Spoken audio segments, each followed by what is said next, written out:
Just wanted to come on here and update and review the books I read during the month of June. That was last month, so it's not much. I read 3 books, which is lower than my target. I mainly try to read at least 1 book a week, so I end up reading 4 books a week at the very least. So June was a pretty, I think, because June was a pretty busy month for me, with me traveling back and forth to I didn't have that much of a time to read, so I'm still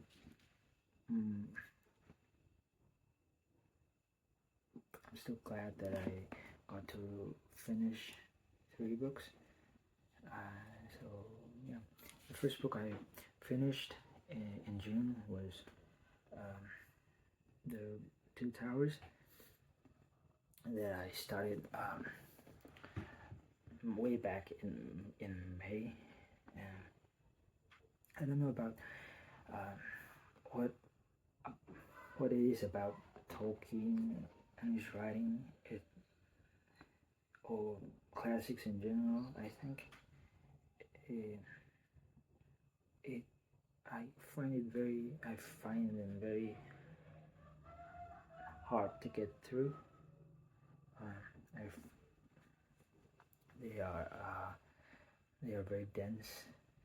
I think the print is pretty dense. Maybe that's why, or sometimes I don't know why, but when I read a book, I tend to like disassociate and then just not register the words I'm reading in my brain. So I have to like go back and reread those that I kind of like skimmed through unintentionally. So maybe that's why it takes longer for me to read books. So yeah, I've done a reading vlog / review for this book, so I will not say much, but I gave this book a 5-star, same as the book 1, and now I'm currently reading the 3rd book. I'm almost at the half point, so that book is also has also been very entertaining to read. There's been new lore dropped. There's been action sequences that I really enjoyed. There's been hilarious moments that have made me chuckle out loud. So yeah, that book is also shaping up to be like a 5-star read for me.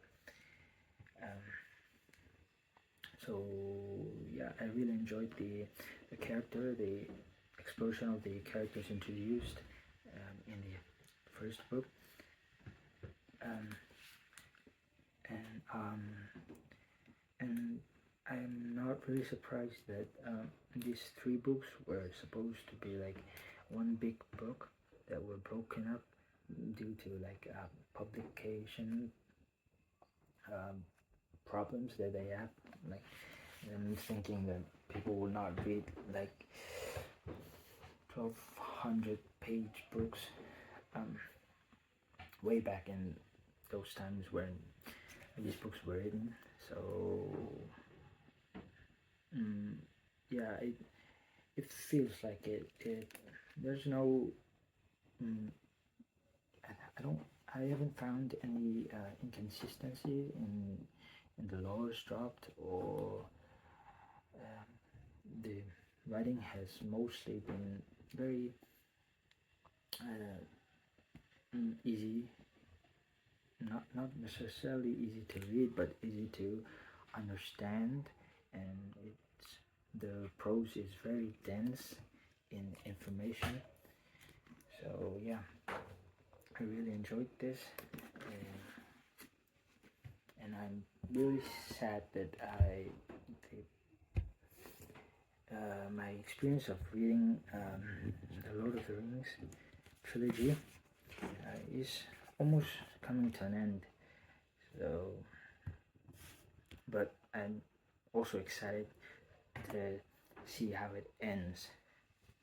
So that's my review of the Two Towers. Then the next book I finished was Orbital by Samantha Harvey. The reason I have this in this way is I listened to it on audiobook because I try to read at least one classic, at least one Booker Prize or any prize winner in a month.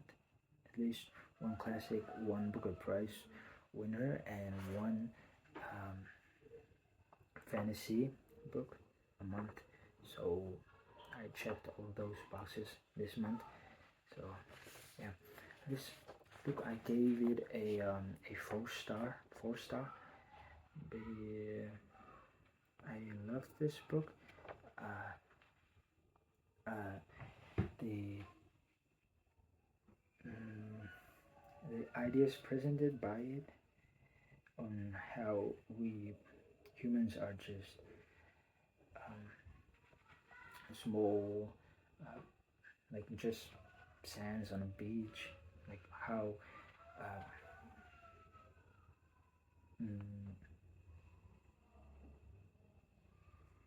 I'm trying to say inconsiderate, but that's not the word. How vain, let's just say vain, how vain we are in our own existence in the context of the universe, in a way that the universe is so vast with so much possibility. I really the highlights for me was the argument / debate on between the Christian and the atheist on looking out into the universe and seeing such beautiful things, and the atheist having the belief that all this beautiful chaos is just chaos. It's just that it's made from chaos. And the Christian woman, I think it is, I kind of forgot, but that's irrelevant. The Christian person essentially saying that that's just what my thought is, and how could you look at the universe and see all these things and think that there's no creator? How can you see all these beautiful things and think that they are just made by chance? You know, I really liked how there's like two ways, not just like two ways, but multiple ways to look at things. So yeah, I really enjoyed the arguments and the observations this book provided. It made me think, and it made me realize why I love astronomy and physics so much. So yeah, I really recommend people to read this book if you haven't already. And the reason I didn't give this like a perfect score at a 5-star was I thought that some of the observations and arguments that while some are great and make me think, some are kind of like surface level. Uh, mm, they're mostly thoughts that doesn't lead anywhere. Maybe that's the point that the author was trying to make, but I didn't think the point was made. So yeah, I recommend this. Anyone with love for space and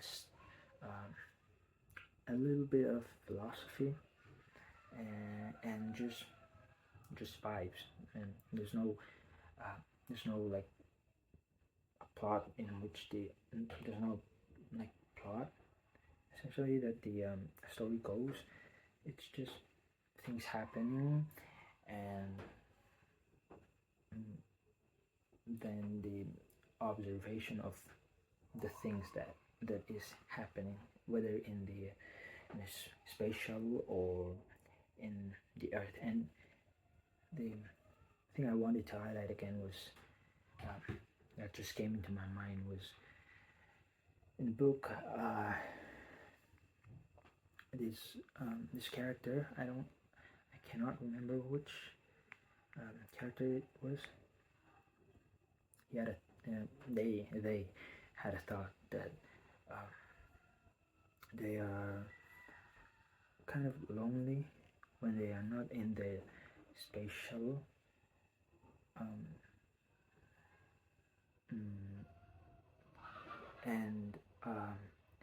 And the people in the space shuttle, even though they are from like different places in the world, and if they were on Earth, they would not really relate to one another. But since they are in the space shuttle stuff, the orbiting thingy, they since they have even though they are like different people with different backgrounds, different nationality, different ethnicities, since they have experienced the same thing, they have the same thoughts, they share the same living compartment, that those are the ones that truly understood him and know what he is like, and really know him in his heart. And that really resonated with me, because when we leave home for the first time, and then you live in some place else for like maybe 3-4 years, and I might go home in between, for like Christmas or those kinds of events, but you changed, and you feel like the person you met when you like leave your house to go to like college, grad school, or I don't know, uni,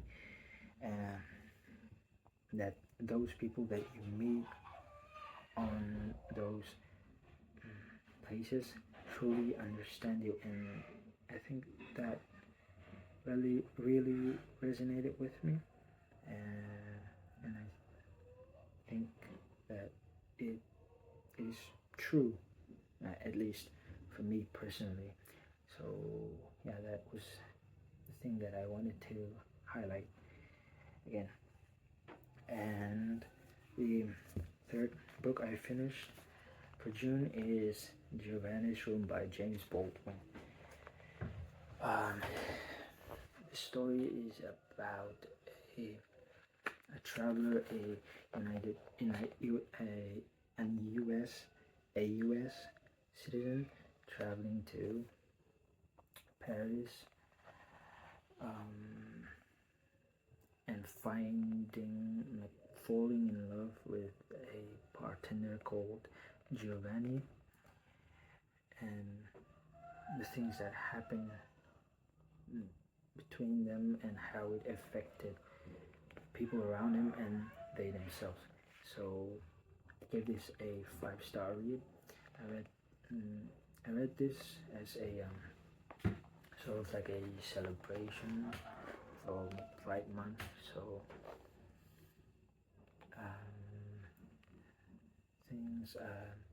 this book was for me very kind of hard to read because of the narrator. I think his name is David. I don't know why I think his name is that. I think I read a review somewhere that said his name is David, or I googled it. I don't remember. So his struggle with masculinity, his sexuality, really resonated with me, and I thought that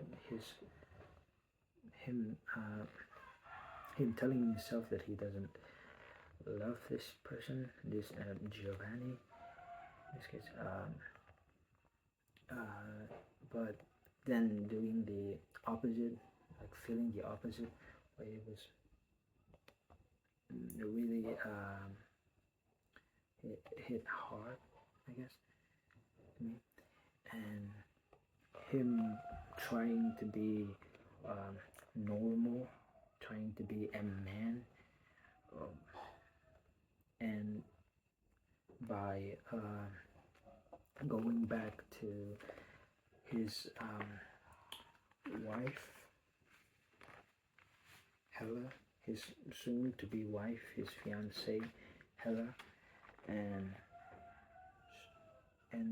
it not really like fulfilling his desires, his mind, it not being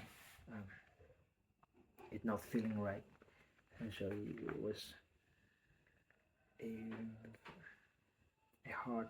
very hard to read, as it kind of, I have been there. I felt shame, guilt for my sexuality, and I have hurt people because of it. I have lost like friends because of it. So that was a hard read.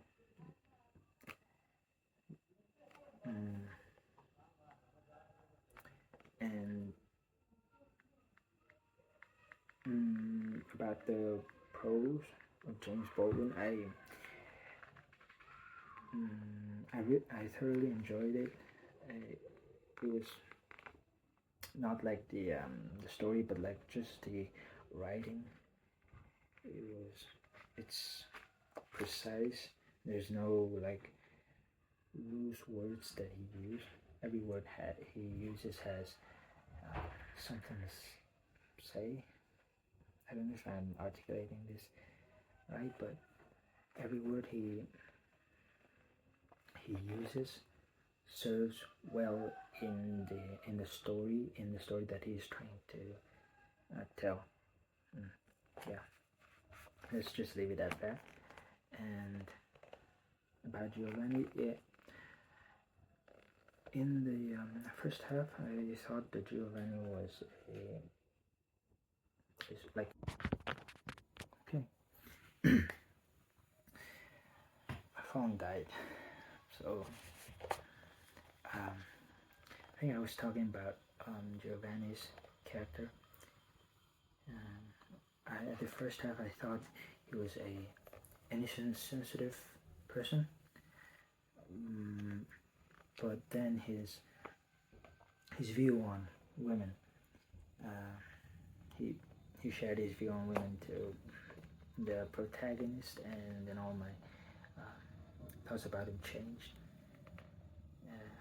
on how his view was essentially that that women were meant to be beaten, physically abused, and that thought came from the fact that he abused the women in his life, and they didn't leave him, so he like thought that if they didn't leave, they wanted to like be physically abused. So that was a very disgusting thing to read about, to see come out from your character. So a very, and yeah, I think that was about the our protagonist was not perfect either. His persistent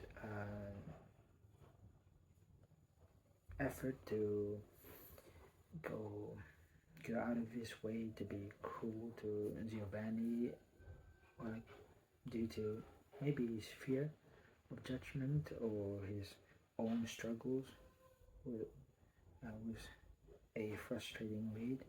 But I think that's what makes this novel so brilliant, is that the both of the all of the character, even Hella, the fiance of our protagonist, they are all human. Even Hella, she the reason she came back to David, our protagonist, was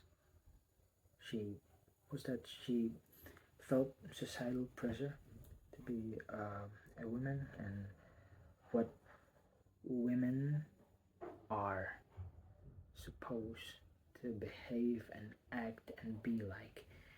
That is to be with a man, serve his purpose, be with him, that sort of stuff. A very misogynist view of the world, and I'm really glad that James Baldwin highlighted that in this novel. And there are many quotable, very brilliant lines that I could quote, but the thing that stood out to me was a Bible verse quote at the end of the book, which says, "When I was a child, I spake as a child, I understood as a child, I thought as a child, but when I became a man, I put away childish things." And I think the reason, this is my interpretation, but the reason James Baldwin highlighted that quote at the very end of the book was the whole homosexuality, essentially being the childish thing that it talks about in the quote, the childish thing being homosexuality, and diverging from that and marrying a woman and having children, a family, is what but when I grow up, I put away childish things meant. So I think that's why James Baldwin highlighted that quote, that used that Bible quote. And that's all for my reads of June, for the month of June. That's all the books I read for June, and because I will be going away to continue my studies, I will be joining a grad school for my master's, so I will have to go at around like 26th of July. So I have only time before that to like read if I'm read the books I have already bought, because I will not be able to carry many of the books I've already bought with me. So I've selected these books to be my read of July before I have to go away for grad school. So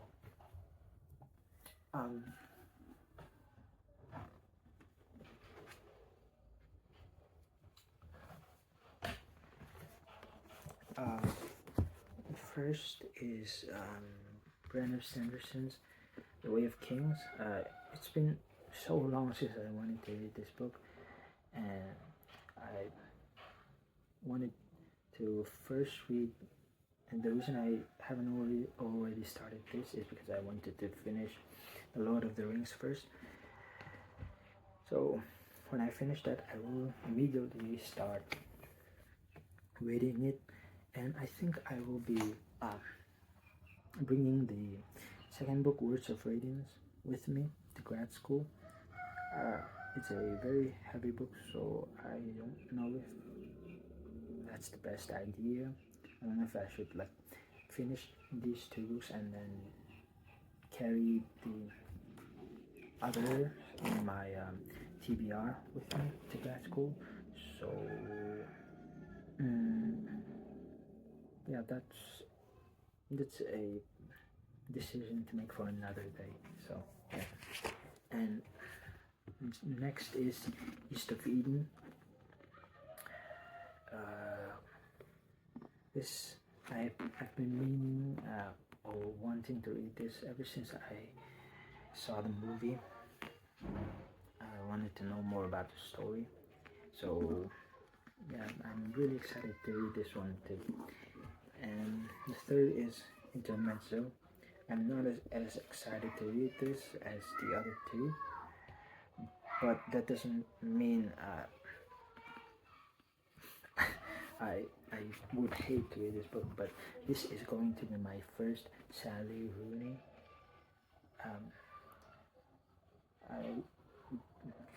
I wanted to read a Sally Rooney book because I'm a fan of the Normal People series. I think that was beautifully done, and I wanted to read a book.